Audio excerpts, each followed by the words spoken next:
Corona virus का पूरी दुनिया के मन में ऐसा खौफ बैठ गया है कि अगर किसी दिन हमें दुनिया के सारे वायरस खत्म करने का मौका मिले तो हम आओ देखेंगे ना ताव तुरंत इस काम में जुट जाएंगे। लेकिन क्या वायरस इतने बुरे होते हैं जितना हमें लगता है, या फिर हम ऐसा इसलिए सोचते हैं क्योंकि वायरस को हम ठीक से दरअसल समझ ही नहीं पाए। सच तो यह है कि अगर सारे वायरस खत्म हो जाएं तो इंसान भी खत्म हो जाएगा। वायरस इस पृथ्वी और यहाँ के रहने वाले जीवों के जिंदा रहने के लिए जो करते हैं वो उनके बुरे काम से कहीं कहीं ज्यादा भारी है।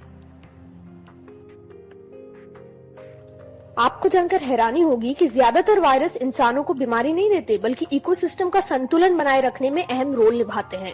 जीवों का समुदाय अपने आसपास के माहौल के साथ जो सामंजस्य बिठाता है उसे ही इकोसिस्टम कहते हैं। वहीं कई वायरस किसी एक जीव को जीवित रखने के लिए अहम होते हैं, फिर वो फफूंद हो या छोटा सा कीड़ा या पौधा। हम एक संतुलित दुनिया में रहते हैं जब वायरस के होने का भी एक मतलब है। वायरस को खत्म कर देने का मतलब है एक बन रही इमारत के बीच से किसी ईंट को निकाल देना। जिस तरह एक छोटी सी ईंट को हटा देने से इमारत ढह सकती है, वैसे ही वायरस को मिटा देने से हमारा इकोसिस्टम ढह जाएगा।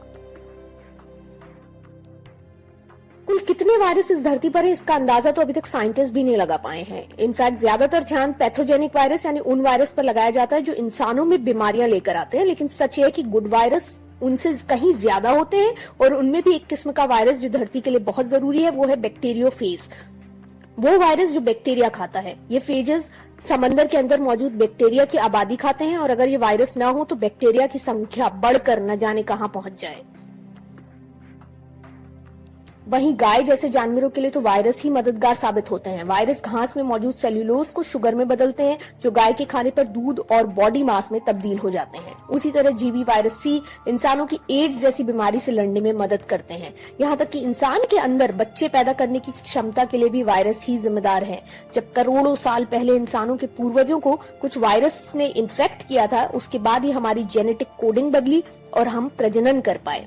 इसलिए जरूरी है कि कोरोना वायरस के बहाने ही सही हम वायरस को थोड़ा और करीब से जानें।